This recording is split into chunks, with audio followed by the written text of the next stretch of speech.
Let's return to This Week in America. Here's your host, Rick Bratton. Welcome back, everybody, coast to coast, This Week in America.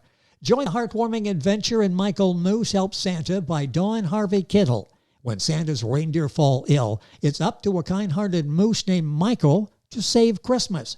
You'll follow along as the journey to deliver presents and discover the true magic of the holiday season. A tale that reminds us of the spirit of giving and the joy of Christmas. A delightful and meaningful read for the whole family. Dawn Harvey Kittle is a widow with grown twins, a boy and a girl. She has 4 grandchildren, actively involved in the Greater Lansing, Michigan Orchid Society and her church. Dawn is a retired school teacher from Redford Union Schools in Michigan. Dawn Harvey Kittle, author of Christmas is Love, Beatrix the Floppy Ear Bunny, and the lovely Christmas story Michael Moose Helps Santa, and she joins us on This Week in America. Dawn, welcome to the program. A pleasure to have you with us. Thank you. It's a pleasure to be here. I love what you've done with the story. It's a cute story. It's a book that should be shared with the entire family. Michael Moose Helps Santa. We'll give you Dawn's website where to order the books as we go through our conversation with Dawn today. Where did the idea come from for Michael Moose Helps Santa? Well, that is a good question. It started out as Christmas is Love, which is the name of my second book. But that didn't go too well. And then I thought, oh, maybe I could name the moose Methuselah because I wanted a biblical outline for it. Well, that didn't work. Marty, nah. So I decided on Michael. And if anyone knows the Bible, they will know who Michael really is. Yeah, it's a meaningful name, a meaningful story. It's a great book to share with your children, to read with them, to talk about. It brings Christmas better into focus. Michael Moose Helps Santa by Dawn Harvey Kittle. Her website is simple, DawnKittleBooks.com, Kittle, and we'll have, of course, all this on our website, thisweekinamerica.us. Let's talk about the premise for the book. You've got a disaster about to happen. Maybe Christmas is going to be missed this year, and then you've got Michael to the rescue. Give us the background for the story, how it unfolds. Oh, well, it unfolded kind of with the pandemic. That's I decided, well, maybe the reindeer could be ill. And as you know how we were in the pandemic, so yes. They were just having an awful time there at the North Pole. And that's when Michael appears because all of the reindeer were sick and they couldn't fly the plane, couldn't fly the sleigh. So then Michael comes and Santa asks him if he can fly, and Michael, he demonstrates that, yeah, I can do this. And so then Santa hires him, and then they all are busy getting everything, all the preparations ready for the big day. And I love as they're distributing toys to children all across the world, they take a moment to stop in Bethlehem to see the nativity of baby Jesus. Talk about that. Whoops. Okay.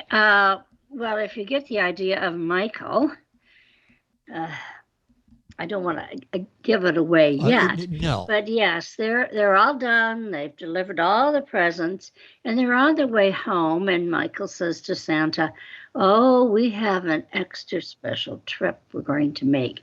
And Santa goes, "What?" And he says, "Yes." And then Michael Moose flies down to Bethlehem, where the baby Jesus is. And then they all bow, including Santa, and then they fly back home in record time. There's so much to the book, and I don't want to ask too many questions that will have you give anything away. It's such an enjoyable read and well illustrated as well. Talk about that aspect of it, to take your words and then make them come to life on the page with the illustrations. Oh, yes. The illustrator is my daughter-in-law's father. And he's a self-made artist. He hasn't had any art lessons or anything. It just comes to him. And I asked him if he could please illustrate it for me, as he did my previous book, Christmas is Love. And I gave him the story, and also put down picture here. I want a picture here of what. And I just let him go with his own creativity of what it looks like. And then he sent me the pictures, and I said, yeah, that's right. No, I would prefer to have them at the stable. Do you want them flying in the air? Do you want them on the ground?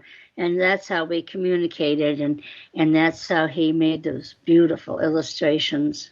Well, it came together so nicely. The book we're talking about is Michael Moose Helps Santa by Dawn Harvey Kittle, Kittle. Book available wherever books are sold. You are Link publishing.com,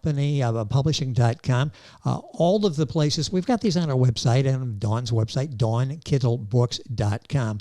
Let's talk a little bit about what happens in the beginning. When you have this idea, talk about writing a book that's age appropriate, that gets the message across in a way. You're a school teacher. You know what it takes to hold their attention, and you can't go on too long or you'll lose their attention. What are the challenges in writing a children's book to make it entertaining, have a message there, and to hold their attention for the book? Oh, to have them to be able to relate to the book, for one thing. Yes. And of course, I have a tendency to maybe write too much, so I have to stop myself. Because once I get my imagination running, and basically I can just kind of go wild when I write a children's book. I don't say wild, but my imagination can keep running and running. So I kind of have to stop myself. But it seems like once I sit down, I kind of make like an outline, because I have to stop myself, really. I start with an outline, beginning, middle, and end. Usually I have the beginning and the end done, but it's in the middle. And how I started out was a little hard, because I thought I want to bring in the forest creatures besides the reindeer, because I wanted to connect all of the books. So I came up with the idea that they all visit each other at Christmas time, or they have like a little Christmas party. And it was Heather Fawn's time to have the party. And she's the one that wanted to tell the story about her distant cousins, the moose, and the time that they were all, distant, yeah, her, yes. Yeah, that is a distant cousin, a moose. But her other cousins, the reindeer, who were so sick. And so she was all excited to tell everyone about it. And then all of it, they came, and then she starts the story, and then the story develops into Michael Moose. My hardest time is I want little Benny is a little bunny, and he keeps trying to interrupt in the beginning because he doesn't know what some of the words mean. And I would have liked to brought that throughout the book, but I was afraid that would break up the continuity of the story. So I just left Benny with his paw over his mouth and then tell me the story. There is so much that goes into a successful children's book, as you're learning, as Dawn talks about the process of writing this. This book is a delightful children's book. The book, boy, Christmas time, this is appropriate. And I'll mention again the other two books as well. You'll find information on all three at our website, dawnkittlebooks.com. You can link on by going to our website, thisweekinamerica.us, a great addition to the library for your young people. And again, it's great for the kids to read. It's great for you to read with them, for them to read to you. You can pause and reflect and talk about some of what Michael's going through and some of the escapades and adventures as you read through Dawn's books. Dawn, what age group is this designed for? Is there a particular group that you wrote this for? Okay. The very first book, Beatrix, the Floppy Ear Bunny, that was written as a class assignment over 60 years ago. Wow. Yeah. And I decided I wanted that published in my lifetime, so I did. And then somehow everything kind of developed from there. Then I wrote two more to have to go with Beatrix. So, well, let's talk about this book in particular, and I'll come back to Beatrix. Michael Moose Helps Santa. You have so many lessons, themes, morals that are there that are like woven into the story. So it's not like they're jumping out at you. They're there and you reflect on these as you read these. It's a wonderful way that you tie that all in your writing. What are some of the themes that you get across, hopefully to the young people in Michael Moose? What are some of the themes in the book, you Yeah, mean? some of the themes that you incorporated in the Oh, story. mercy. Well, of course, getting along with each other, being courteous, for one, courteous and kind to each other. Um, Also, there's a religious theme in there that the Lord comes to you in times of need.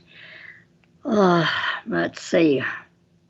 They just kind of come, to be honest with Well, you. yeah, it flows very naturally, and as you're reading, as the young person is reading, they're aware of all of these. I hate to call them morals. That sounds like it's a class you're taking them to. This is entertaining, but you're learning something at the same time. And if you have a chance to share it with the children, a great chance for a family discussion. And it brings sort of a better focus on, it can be a hectic time of year, sort of a better focus on the true magic and joy of Christmas, doesn't it? Sometimes we don't have a chance to reflect on that. We get caught up in buying presents and wrapping presents and all of that. We sort of forget the real meaning. Exactly. And this is a way to sort of bring all of that into focus. Michael Moose Helps Santa. The first book that you talked about, Beatrix the Floppy Ear Bunny, this book is actually being used in classrooms. I understand a former student of yours, I mentioned you're a teacher, so it's an honor to have one of your students become a teacher. I'm sure that made you feel proud that they Yes, it followed did. in what you did in teaching. You made an impact on them. And then they're using your book, your messages in the classroom. Talk about that, because Beatrix, the Floppy Ear Bunny, is more than just a cute story, isn't it? Yes, it's about empathy and accepting others for what they are and who they are. And Jeanette, we're friends on there on Facebook, and I'm trying to rack my brain here of how we just start talking, I guess, on Facebook is what it was. Yes. And I told her about my book, and I sent her several, a couple of copies for her classroom, because at that time she was in, I went about whatever state she was in. And I told her that there is a free teacher's manual on my Teacher Pay Teachers store, Kittle's Kitty Corner, all with K, and you go down to the free books, and there is the free manual for Beatrix. So she went ahead and ran it off, and she used it in the classroom, and she does have a review on my my website. Yeah, you'll find that when you go to DawnKittleBooks.com, and the teacher's manual, we've got an actual link for that that'll be on our website as well. So if you're a teacher there interested in looking into the story to use in the classroom, bullying is something that's probably even more prominent now with social media, and you don't have to face somebody to taunt them. And you tackle that in Beatrix. I mean, you're really motivating people as they're reading this, and it's great for the teacher to be able to use on so many levels. And Christmas is Love. Talk a little bit about the story behind that book. Okay, Christmas is Love. That started out different. Like I told you, the Michael Moose kind of ran together. But I made it into two different books. And Beatrix, she comes from a rather poor family, shall we say, and she doesn't have any ice skates, and she's watching everyone on the pond. So she's, kind of sad because all of her friends now are skating and she can't. And she lives with her grandmother, and her grandmother, she said she was sorry, they just couldn't. And then Beatrix comes up with the idea, well, why can't I go to work and earn them? So she winds up sweeping floors at Charlie Chipmunk's father's store, Acorn General Store and she gets enough money, but then Christmas is coming, and at school they exchange names for gifts. And then Beatrix has a problem. What is she going to do with this hard-earned money? She has enough for skates, but she's got to buy a present. What does she do? That's her dilemma. And so I don't want to give anything away. Yeah, and that's the dilemma, and she handles it, and you'll enjoy that, and your children will enjoy reading that story. That book is Christmas is Love, beautifully illustrated as well. I mentioned in the beginning a retired school teacher. You're really not in the true sense, are you? You're teaching every day as you're writing these stories. You're still doing it, just in a much bigger classroom now. Yeah, yes. I loved teaching, and I never left the classroom in my heart, I guess you could say. Well, you've got the background because you know what captures their attention. You know the what it takes to get a message through, how to present that message to the young people. A grandmother as well, mentioned the 4 grandchildren, gives you more, not that you needed it, but more experience in dealing with young people. What are you working on now? These 3 books have really made a big impression in children's books and are available great to individually or together as a Christmas gift. And keep that in mind, and I'll give you the information on how to purchase in just a couple of seconds. What are you working on now? Oh, boy. I'm working on a different series, Yvonne and Yvette series, which are real people. It's called The Quest of the Yellow Hibiscus. I do have 2 more ideas for my children's book. One is about Roberta Beaver. She doesn't like her teeth.